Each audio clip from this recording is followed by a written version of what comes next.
unlike most of them.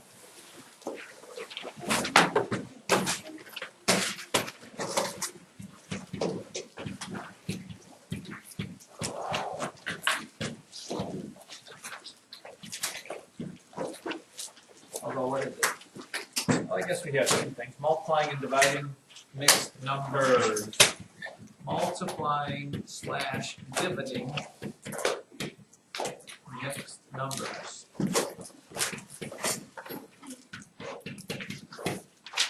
There is one simple thing one must remember when multiplying and dividing mixed numbers, and that would be, wow, does this room feel unbalanced? I feel like we're going to tip over.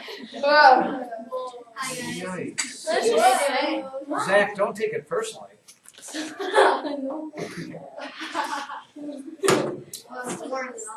What do you suppose I'm going to say when you're talking about multiplying and dividing mixed numbers? Anybody? Come on, somebody must know what I'm going to say. Let's have, for example here. For example, let's say you have 3 1/2 times 5 1/3, and let's do the same thing over here. So make it a division. 2 1/2 divided by 5 1/3. In both cases, the first step is Madison Settler 2. Make improper. Yeah, and write that in ginormous whatever words. And you need to make these improper. Did I say make improper? That's what I meant.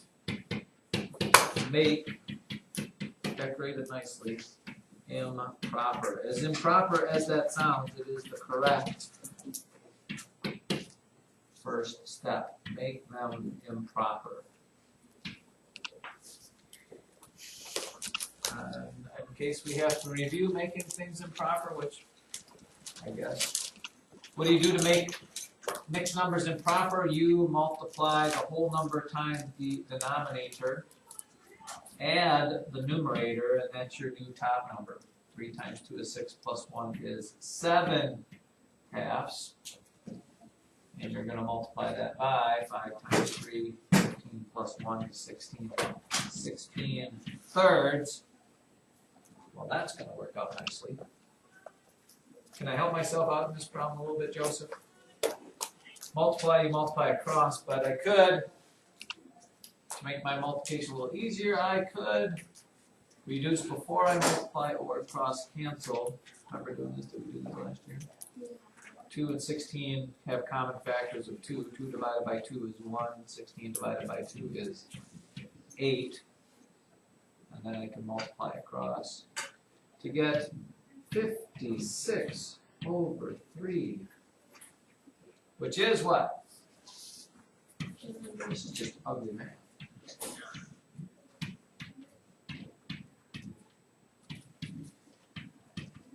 Looks like 18 and 2/3. Did I do that right?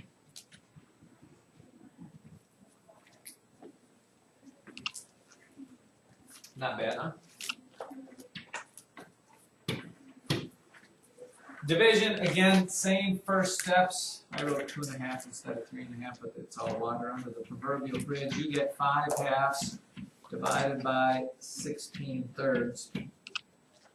Let's take a moment here to pause for just one deep breath. Let me rephrase that. Let's take a moment here to pause for one deep breath. Please understand this. I still have people doing this. Multiplication, you can write these fractions in any order you want. It doesn't matter. But with division, you cannot flip-flop these. Or just this one has to be first, this one has to be second, and this has to be the one that gets flipped when you do your division. It's always the second fraction that gets flipped, so this is the one that gets flipped. You end up with 5 halves times 3/16. And believe it or not, you can do nothing there. No cross-canceling. At this point, you could cross-cancel. You can't cross-cancel at the division point, but when you get it to multiplication, you can. You end up with 15 30-seconds.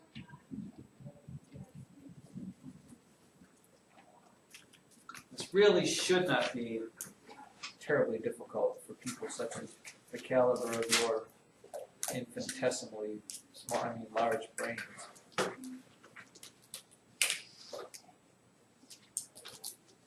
With that being said, Zachary, let's look at a story problem. Righto? Write this down. Maybe I'll find a different one. Maybe I don't like that one.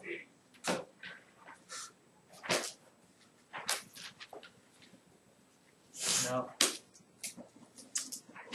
I do want it. Let's write this one down. God bless you. A carpenter is nailing horizontal boards to the outside surface of a building. Wow, that's a good one. A carpenter is nailing boards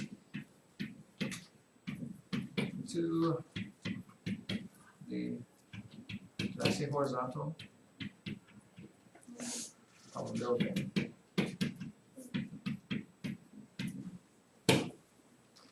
I'll check my horizontal boards.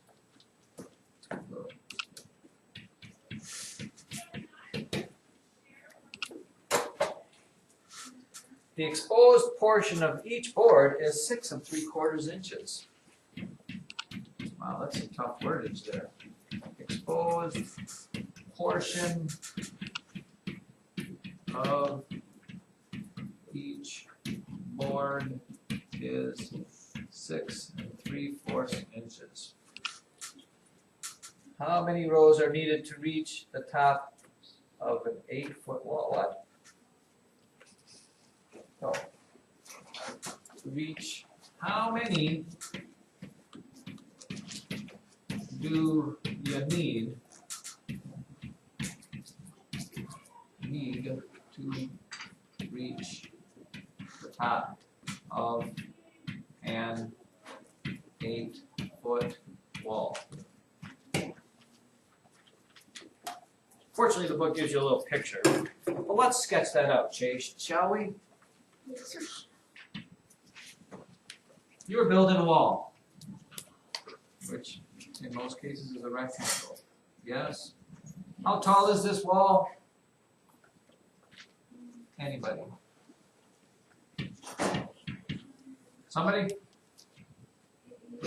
8 feet. I am putting a whole bunch of boards and stacking them on top of each other. That's why it's horizontal. I'm doing this. A beautiful picture there. How wide is every board? 6 3/4 inches. Thank you for that.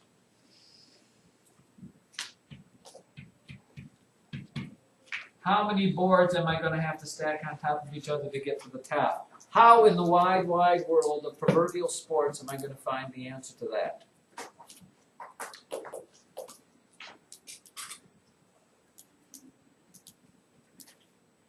To which I would say, children.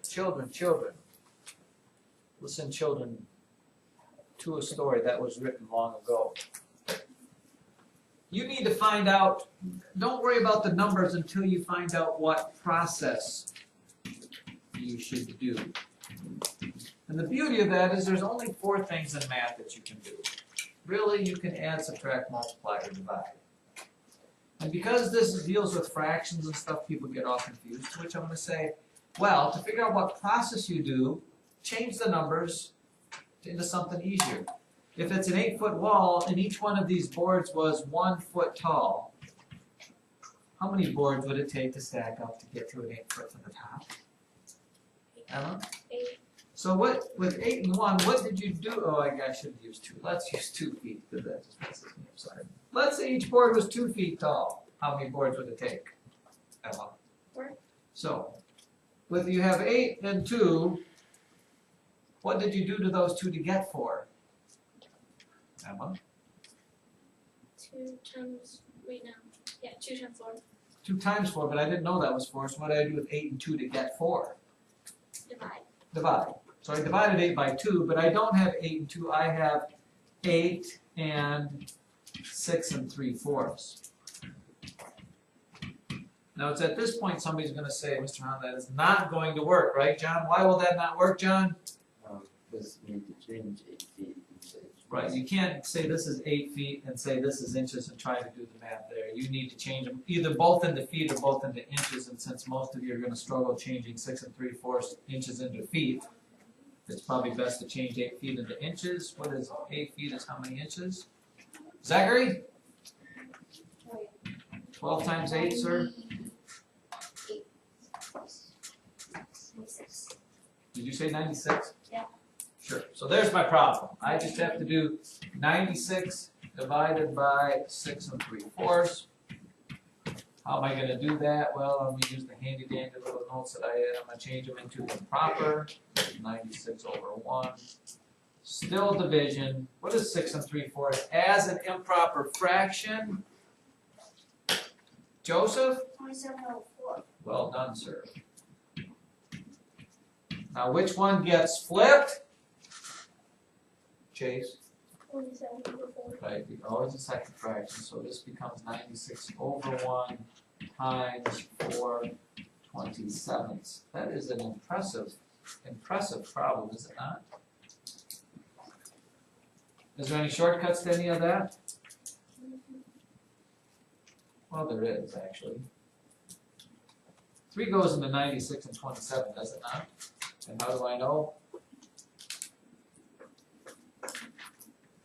Good old sum of the digits. 9 plus 6 is 15, 3 goes into that, 2 plus 7 is 9, 3 goes into that. Should I just do it without doing that or what? No, let's do it. 3 goes into 96, what? 32 times into 27, 9 times. Now I can do my multiplication. 32 times 4 is 128 divided by 9. How many times will 9 go into 128? This is getting awful complicated, isn't it? 1 is 9. How many times does 9 go into 38? 4 and 2 9. Now, if I write down 14 and 2 9, you're still going to be wrong. Why?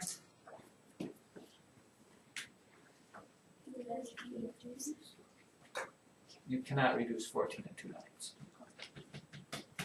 Why? Because when you go to the hardware store or to the lumber yard and say, would you please give me 14 and 2 9 of a board? You know what they're going to say? We're sorry, we are not going to give you 2 9 of a board. You're going to have to buy 15 boards. And cut it yourself, sir. That's just the way it works around here. What are your thoughts on that? Anybody? Who feels personally edified today with today's math lesson? Who feels like they could tackle the world? That there's no math problem too hard that at this point they probably just cannot overcome. I'm not looking at who's raising their hands because I know it's not sincere if you are. On a happier note, Michigan won. The Bears lost in kind of a What was the score? I saw when it was 28-28. How would you fall? It was like 3 o'clock. No, I said the wrong thing. I turned it off.